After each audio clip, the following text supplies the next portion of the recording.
गुरु एक युग पुरुष। जोरदार तालियों के साथ स्वागत और अभिनंदन।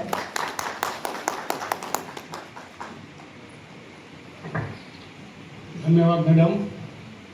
माँ भारती के श्री चरणों में सादर नमन प्रस्तुत करता हूँ और मंच पे आसीन परम सामान्य रामेंद्र नाथ मिश्र जी, प्रोफेसर चितरंजन कर जी, परदेसी राम वर्मा जी, डॉक्टर सत्यभामा आडिल जी और सुधीर पाठक जी। मुझे आलेख लिखने के लिए विषय मिला था संत गहिरा गुरु एक युग पुरुष। मिला नहीं था, मैं अपने से चुनाव किया था। संत गहिरा गुरु जनजातीय पुनर्जागरण, संस्कृति, अस्मिता और लोक कल्याण का जीवन दर्शन। छत्तीसगढ़ के संत परंपरा में संत गहिरा गुरु का व्यक्तित्व एक ऐसे युग दृष्टा के रूप में उभरता है जिन्होंने आध्यात्मिक साधना को लोक मंगल से जोड़ा और जनजातीय समाज में सांस्कृतिक पुनर्जागरण का एक विराट अभियान चलाया। ये केवल एक संत नहीं थे, वरन सामाजिक संगठनकर्ता, सांस्कृतिक संरक्षक, ग्राम स्वावलंबन के प्रणेता और जन चेतना के अग्रदूत थे। उनका कार्य क्षेत्र सरगुजा से आगे बढ़कर अविभाजित सरगुजा, जसपुर, कोरिया, रायगढ़, झारखंड और उत्तर प्रदेश के सीमावर्ती वनवासी पट्टी तक विस्तृत रहा। ऐतिहासिक पृष्ठभूमि और युगीन संदर्भ। 20वीं शताब्दी का पूर्वार्ध जनजाति समाज के लिए संक्रमण काल था। एक ओर औपनिवेशिक प्रभाव, दूसरी ओर आर्थिक शोषण, अशिक्षा, सामाजिक कुरीतियां और मतांतरण की चुनौतियां समाज के सम्मुख थी।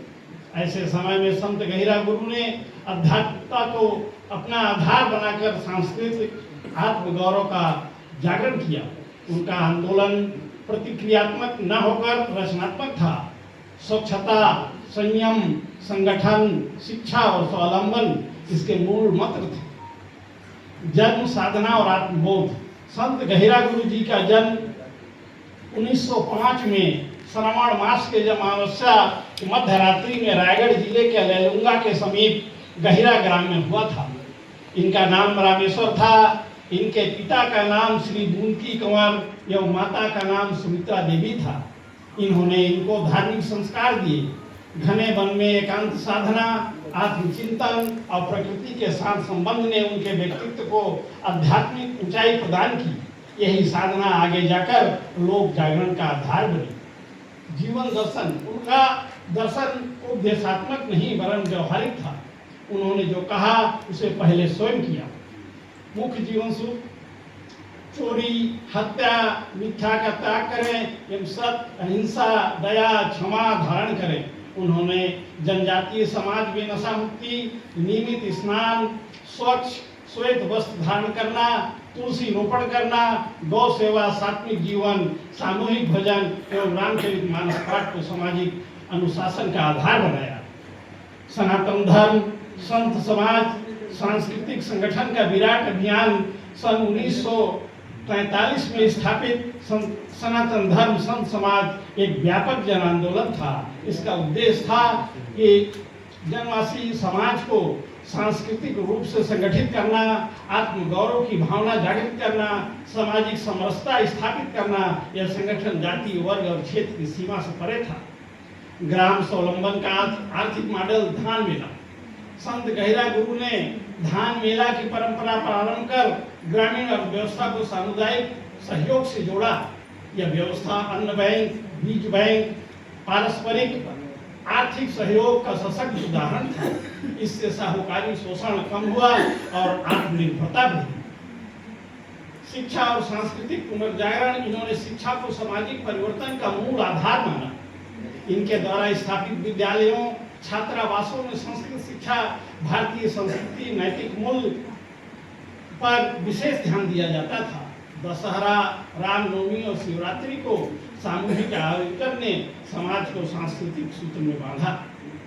जनजातीय नैतिक निर्माण और राजनीतिक चेतना।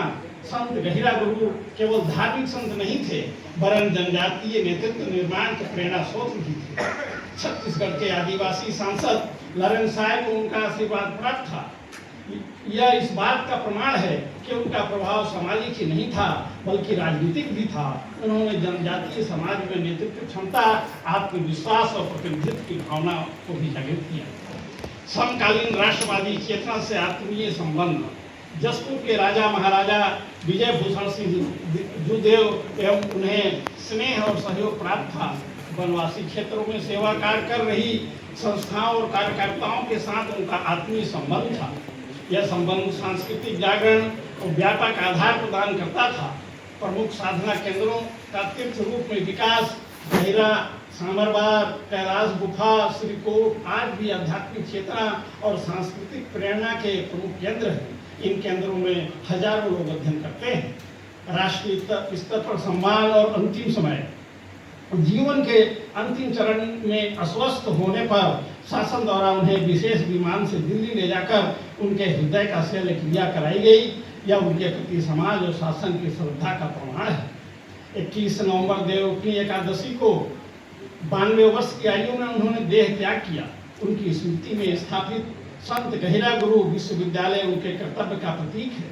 संत गहिरा गुरु के प्रति घासीदास के छत्तीसगढ़ के अधिकांश लोगों की रही ये हिंदू सम्मेलन भी कहते रहे हैं।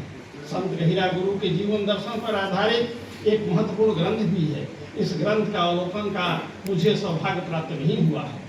संत गहिरा गुरु के पुत्र चिंतामणि महाराज वर्तमान में सरगुजा के सांसद हैं। चिंतामणि महाराज की पत्नी मेरी शिष्या है, ये मेरा सौभाग्य है। चिंतामणि महाराज की पत्नी रवि कला के पिता आनंद राम भी सेवानिवृत्त शिक्षक हैं। उनसे मेरा आत्मीय संबंध है।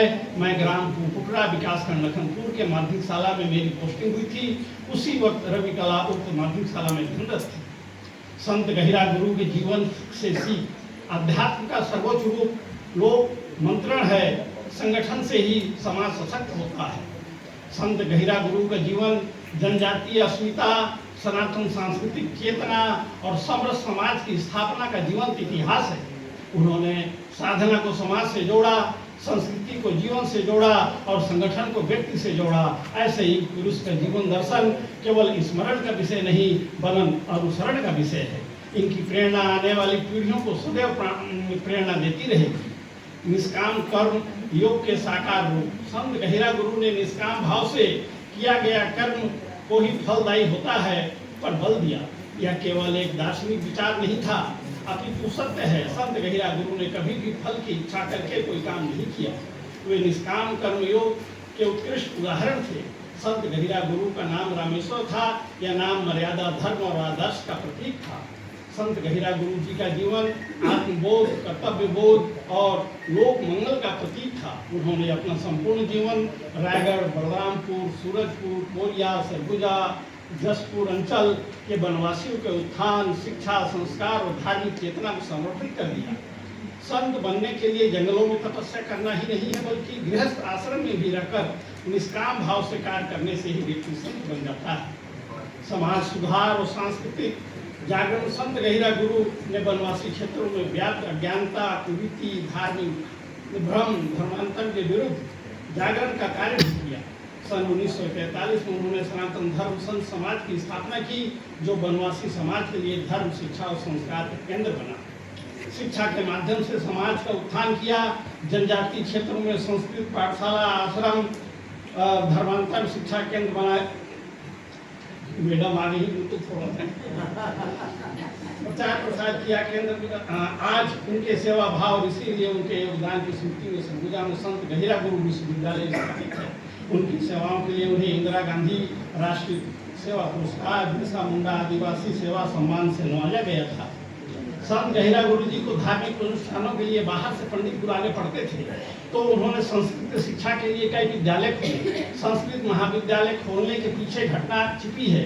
एक बार पूजा के लिए पंडित की आवश्यकता हुई तो कोई पंडित न मिलने पर एक ब्राह्मण से निवेदन किया पर उन्होंने कहा कि मैं अशिक्षित हूँ। गहिरा गुरु को मानसिक आघात पहुंचा। यही घटना 1965 में संस्कृत महाविद्यालय की स्थापना का कारण बना। आज 10 संस्कृत विद्यालय, 3 हाई स्कूल, 7 माध्यमिक शाला, संस्कृत 2 संस्कृत महाविद्यालय स्थापित हैं। इनमें हजारों विद्यार्थी अध्ययनरत हैं। संत गहिरा गुरु ने काशी से विद्वान ब्राह्मणों को आमंत्रित किया। वे वनांचल में रहकर विद्यार्थी को वेद व्याकरण साहित्य और दर्शन की शिक्षा दी। उनके विरासत को आगे बढ़ाने में उनके पुत्र बबरू वाहन सिंह जो पूर्णतः जीवन को समर्पित, उनका द्वितीय पुत्र चिंतामणि महाराज राजनीति और समाज सेवा में समर्पित हैं। वर्तमान में चिंतामणि महाराज सरगुजा के सांसद। धन्यवाद, आप लोगों ने मुझे सुना। कोई सवाल आप लोगों की तरफ से? कोई सवाल नहीं? बहुत अच्छे दर्शक, किसी को सवाल नहीं करना है, सब सुन रहे हैं। बहुत बहुत धन्यवाद आप सभी को, और श्री सुरेश प्रसाद जायसवाल जी को भी बहुत बहुत धन्यवाद। और अभी आप सब सुन रहे थे श्री सुरेश प्रसाद जायसवाल जी से संत गहिरा गुरु एक युग पुरुष विषय पर वक्तव्य। अगले वक्तव्य के रूप में मैं बड़े सम्मान के साथ आमंत्रित करना